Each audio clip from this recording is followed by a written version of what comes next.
Hola, buenas. Bienvenidos a lo que es este informe de lo que ha sido julio. Un mes bastante movidito, como vamos a ver ahora y como prometía, ¿no? Que siempre estos meses de verano, pues incluso aunque haya datos financieros, pues también empiezan las vacaciones, empieza a haber menos volumen en el mercado y bueno, pues al haber menos volumen, el mercado está mucho más sujeto a movimientos más volátiles. Como siempre, empezando por lo que ha sido el mes de julio, hemos caído un 2,5%.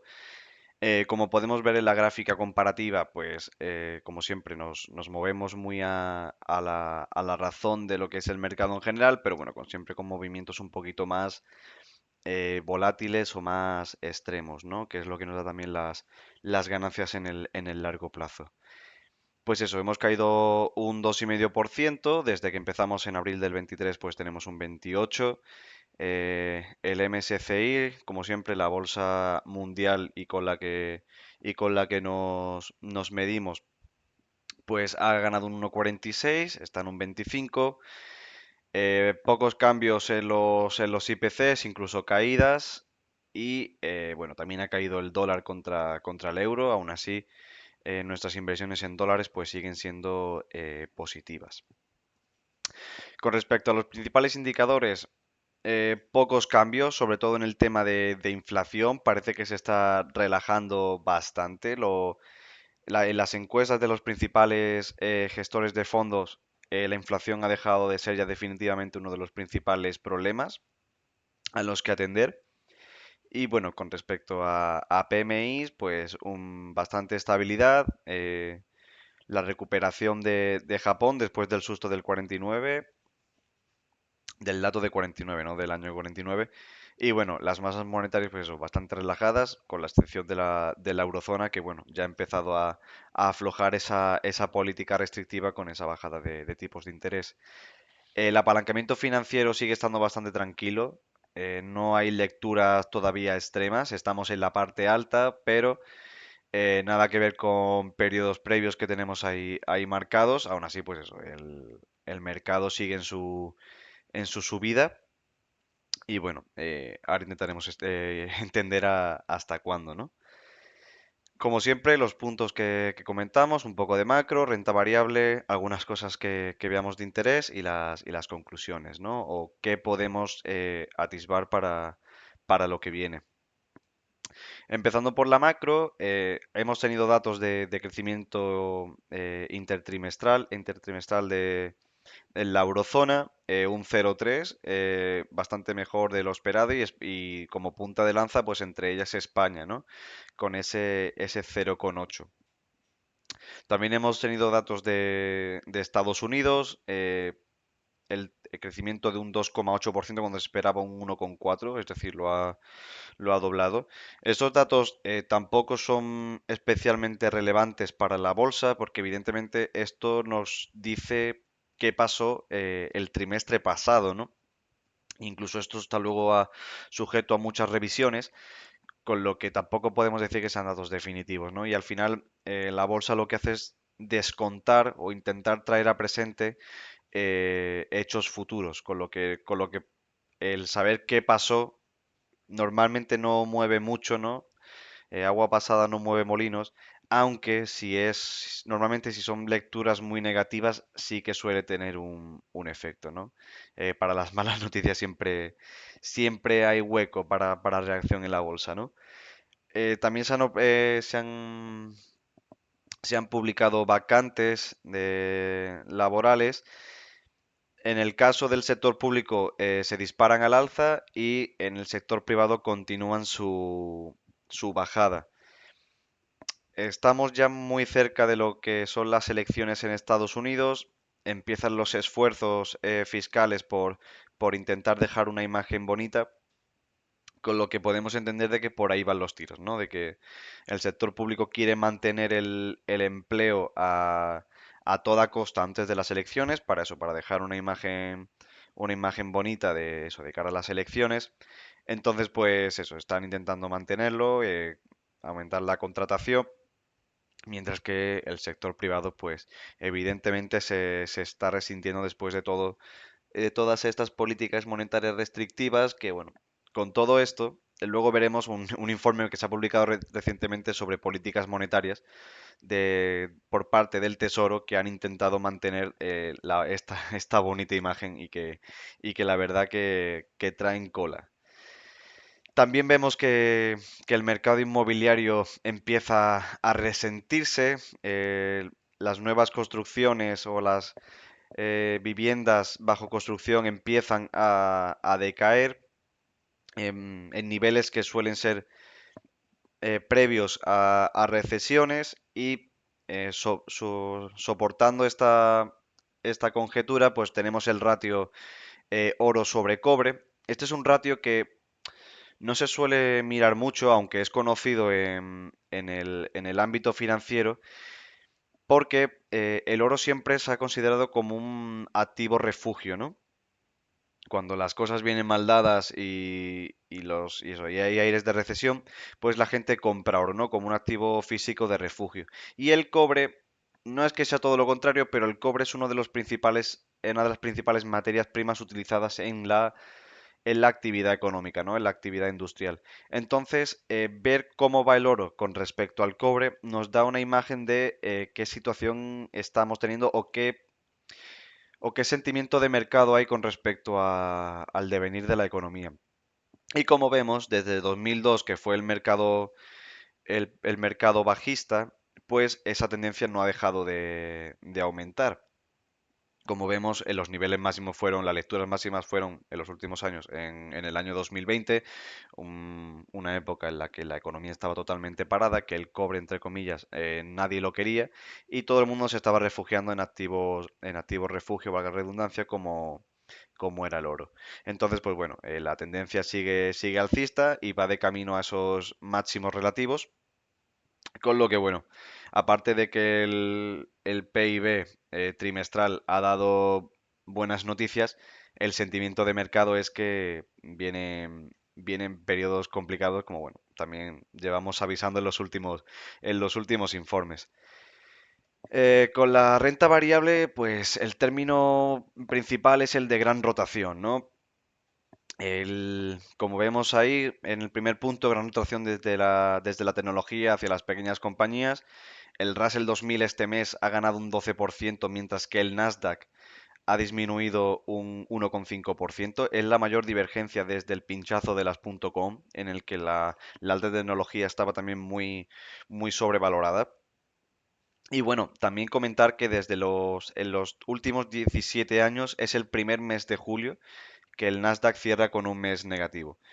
Como habréis visto los inversores, pues el último día de negociación, es decir, ayer, fue un día bastante positivo y se salvaron parte de los platos de este mes y también salvó al SP 500 de no cerrar en negativo por primera vez en los últimos 15 años. Y bueno, como vemos en el gráfico uno, que en verdad son dos, están solapados, en la parte izquierda vemos como las opciones call sobre el Russell 2000 alcanzan máximos históricos registrados. Las opciones call, para no liar mucho, al final son órdenes de compra, ¿vale? O sea que hay un sentimiento muy positivo y alcista sobre el Russell 2000. Y lo que vemos en la parte derecha, que es parte de otro gráfico mayor, es el ratio Nasdaq no, perdón, Russell 2000 sobre Nasdaq. Y como vemos, y os puedo asegurar que la otra parte era igual, llevaba una tendencia bajista que en las últimas semanas se ha revertido. A saber cómo sigue en este mes de agosto que viene. También estamos en mitad de temporada de resultados. Esto el martes publicó Microsoft, ayer publicó Meta, que fueron buenos resultados, y hoy jueves creo que publica Apple, Qualcomm, Intel y no sé cuál más, pero vaya, que ya con Apple ya mueve bastante mercado. Y bueno, fue noticia el martes esa caída de más del 9% tras el cierre del mercado de Microsoft, que tuvo unos ingresos, unos revenues que batieron el mercado, pero ya solamente su rama de los ingresos de la parte de cloud, pues no batieron el mercado pues por poco, 38,8 contra se esperaba 38,84. Y ya con eso bastó para tumbar la acción. O sea, es para también paradigmático, ¿no? El hecho de que el mercado ya no le vale.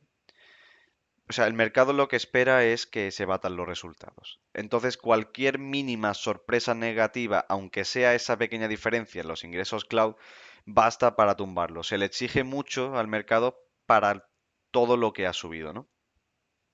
A pesar de ello, el miércoles ayer se publicó también, pues eso, que en las cuentas de Microsoft había una gran inversión en CAPEX. Esto para quien no lo sepa, CAPEX es Capital Expenditure, son gastos de capital, inversión en capital fijo para aumentar la productividad.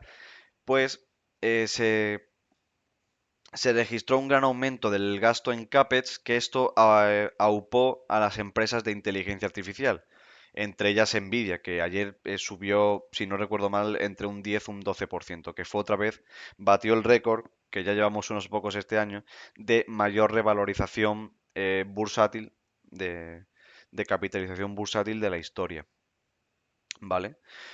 Con todo ello, aún así, se ha deteriorado el sentimiento de mercado. Se rompe la racha de, creo que eran 354 días seguidos sin que el SP 500 caiga un 2%. Estaba en una de sus mayores rachas y bueno, pues esta semana, bueno, perdón, este mes que hemos tenido días de, al menos nosotros, ¿no? De caer 1%, 2%, 3,23 creo que caímos esta semana o la anterior, pues son síntomas eso, de que ese sentimiento alcista se ha deteriorado por completo. Aún así, tras esas caídas, pues bueno, hemos cerrado con un menos 2% que al final con todo lo que hemos subido es algo esperable, necesario e incluso sano para que para que la bolsa pueda subir. En el último punto hablamos de que la primera mitad de julio era el mejor periodo del año y que la segunda mitad de julio era uno de los peores, ¿no? Pues como vemos ahí, en esas dos líneas que dividen el gráfico del SP 500 se ha cumplido, ¿no? Entre la primera línea y la segunda es la primera mitad de julio, que como vemos ha sido una subida bastante considerable, y la segunda mitad de julio no ha defraudado y nos ha dado esos sustos, ¿no? Que bueno, nos han provocado ciertas pérdidas y que bueno, que a más de uno pues le habrá costado más de un susto. Y haciendo un poco de hincapié en esto, me gustaría, esto la verdad que no lo hemos hecho nunca, pero bueno, por comentar un poco la situación del SP, porque bueno, algunos de vosotros pues ha estado un poquito tenso, ¿no? Por las caídas que hemos tenido este, este mes y bueno, al final creo que son necesarias y creo que son. Y como veis en el gráfico, toda subida se acompaña de un periodo, aunque bueno, esto sea bastante en el corto plazo, sea de 2022 hasta ahora. Tanto las bajadas como las subidas son siempre en sierra. Esto es básico en la bolsa. Las subidas no son verticales ni lineales, son en sierra, son movimientos en sierra, son movimientos de subida o de bajada, una consolidación y subidas y bajadas, donde el precio se ajusta y donde los inversores empiezan a considerar si, bueno, si están en lo cierto, si no, y continúan con la tendencia si lo ven pertinente.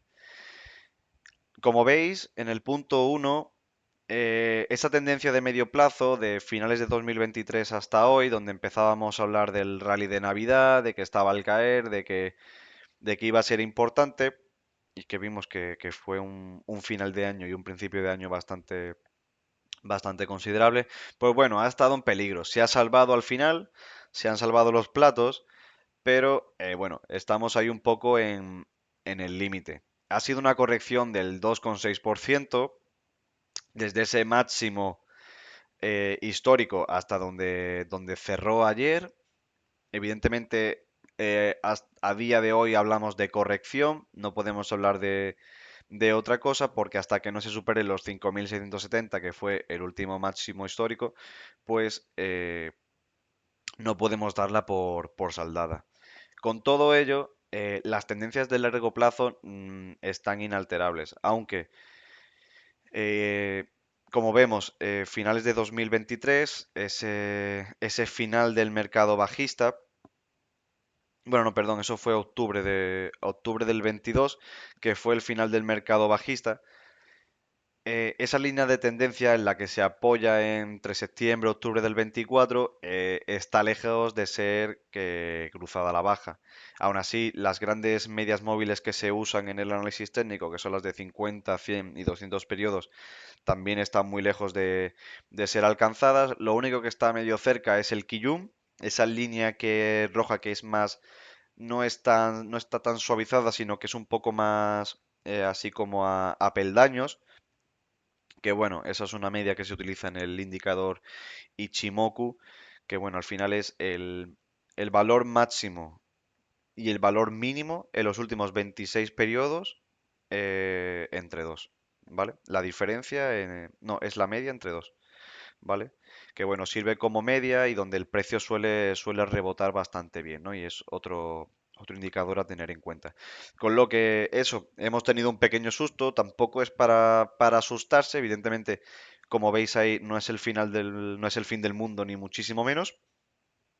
Pero bueno, esa media, esa tendencia de medio plazo parece que se está deteriorando. Evidentemente, esta subida tan vertical y tan vertiginosa, pues no podía ser para siempre, ni mucho menos, y no es sano porque detrás está la caída que suele ser mayor.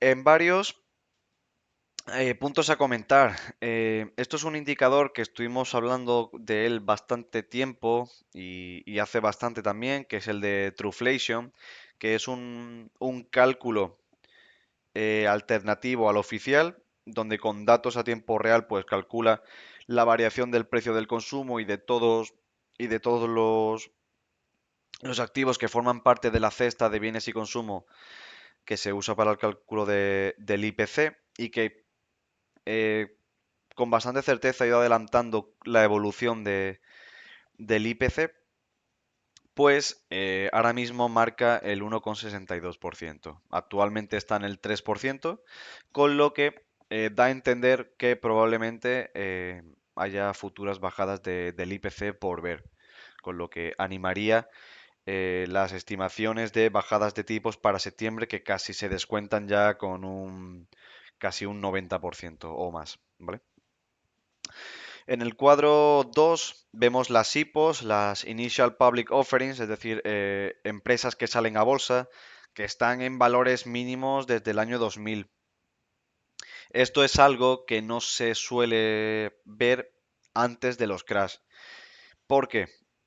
Evidentemente, Initial Public Offering es una empresa que sale a bolsa y cuando tú sacas una empresa a bolsa lo que estás haciendo es vender parte del capital. Estás vendiendo parte de tu empresa, ¿vale? Al mercado. ¿Cuándo te compensa vender tu empresa en el mercado?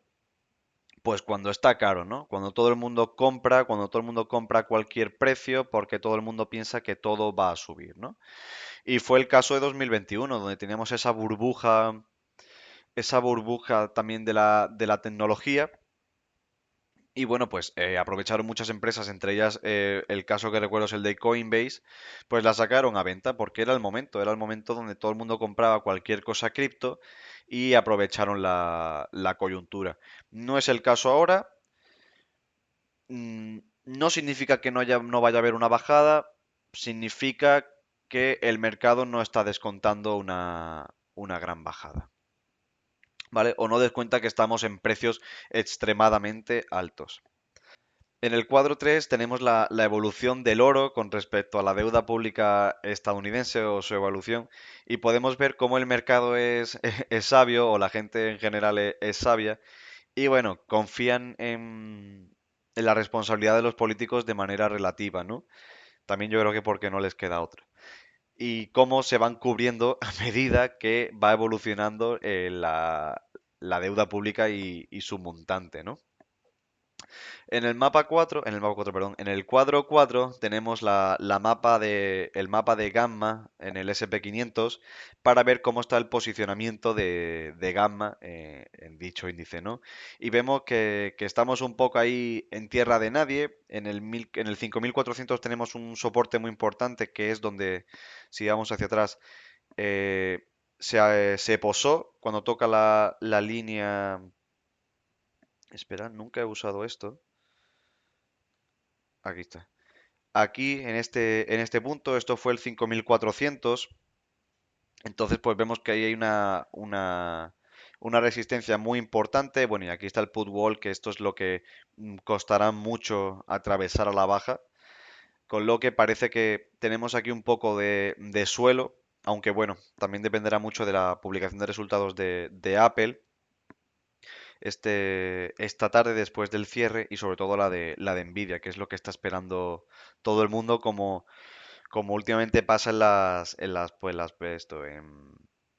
jornadas de resultados recientes.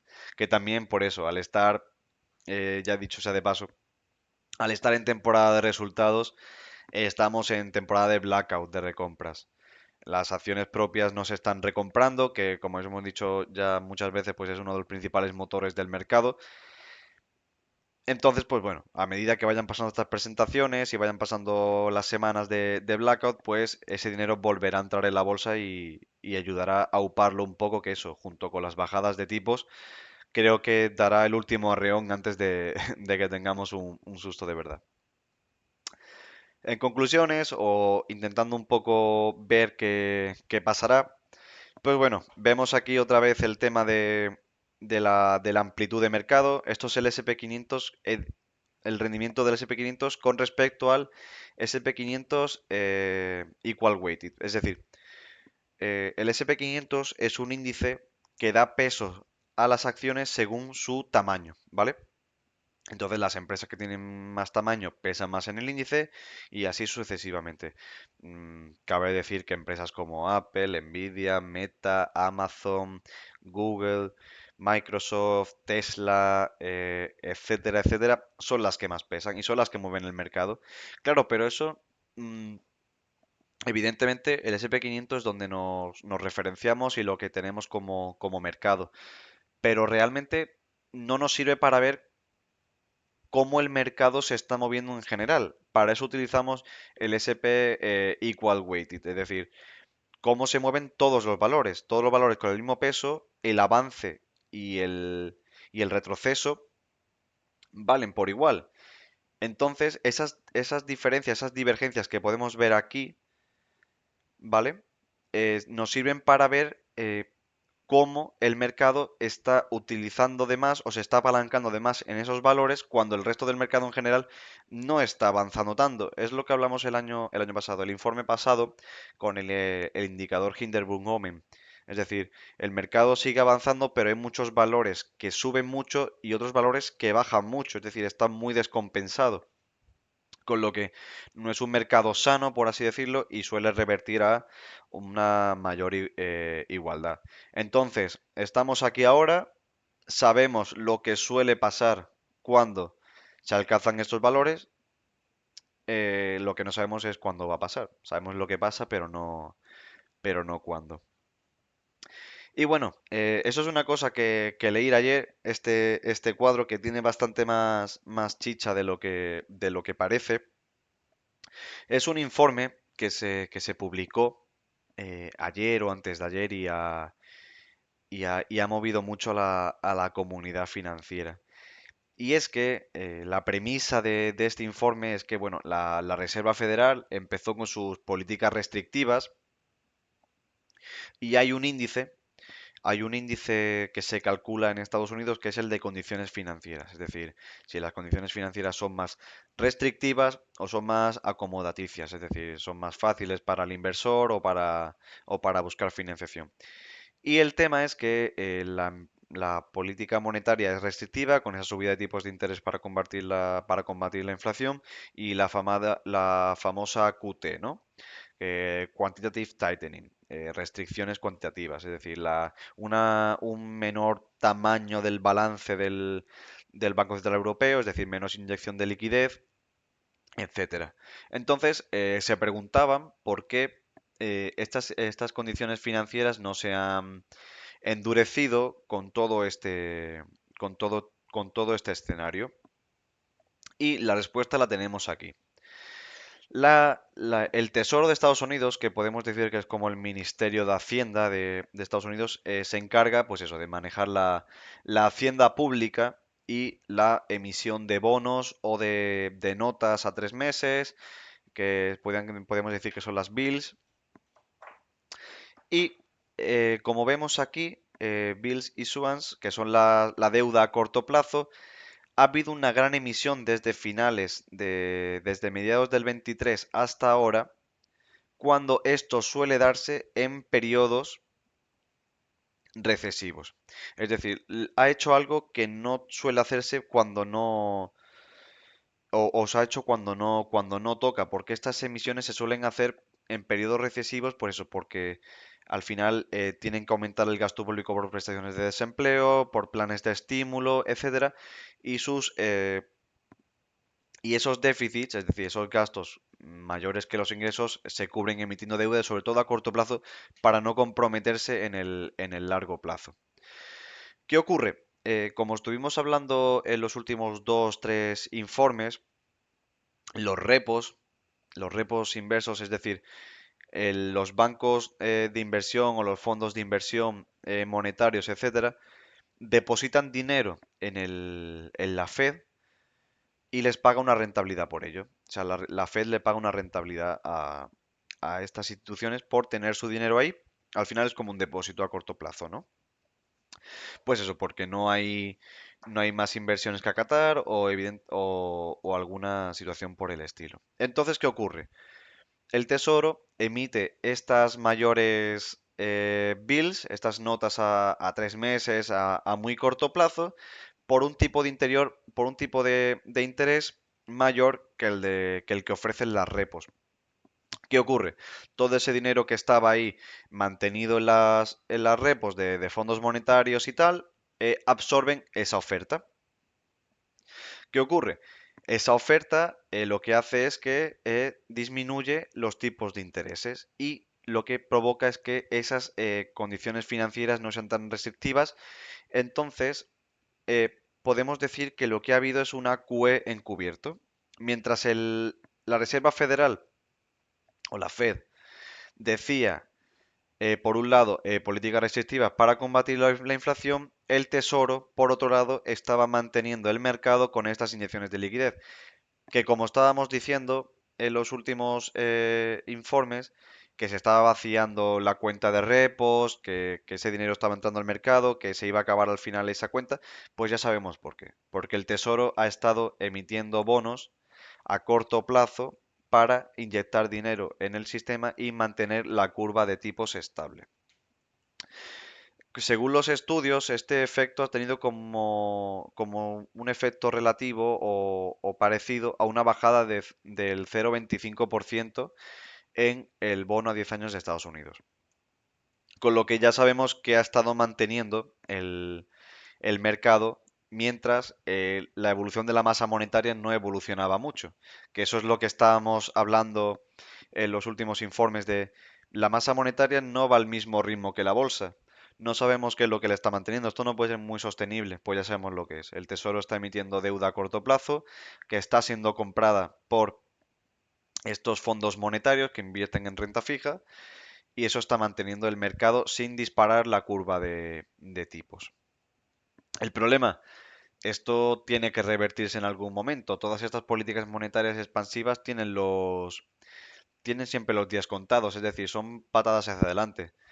Es como, a mí esta analogía me gusta mucho usarla, y es el jugador de fútbol que se lesiona y mañana tiene que jugar. ¿Qué haces? ¿Lo metes a quirófano y esperas 9 meses para que esté? ¿O le infiltramos y juega mañana sin dolor aunque con algo roto?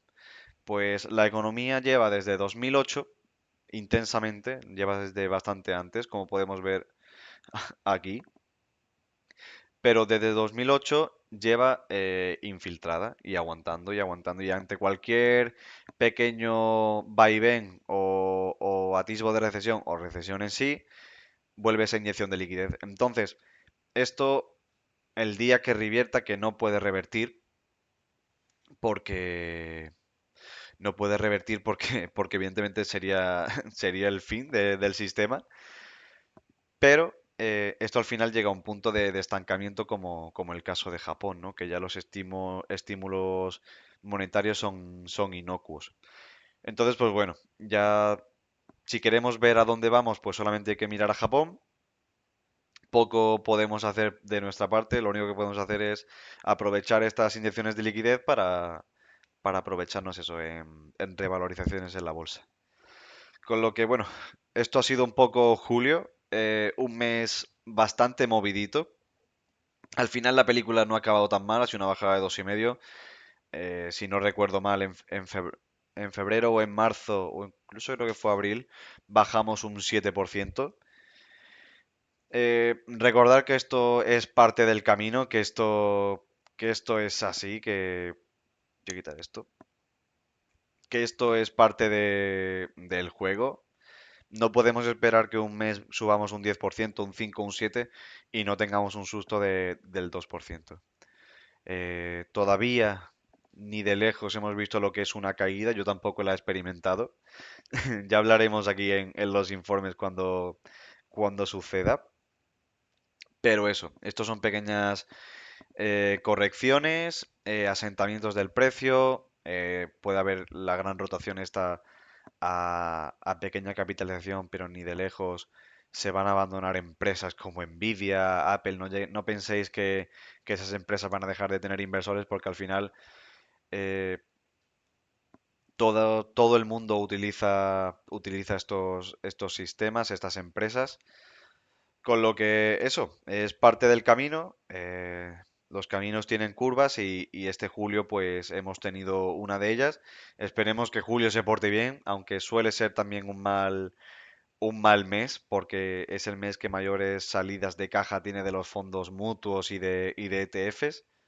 No, no sé muy bien el motivo, igual la gente quiere pagarse las vacaciones y saca un poco de los ahorros, pero bueno, estaremos aquí para comentarlo y para seguir navegando estas aguas tan complicadas juntos.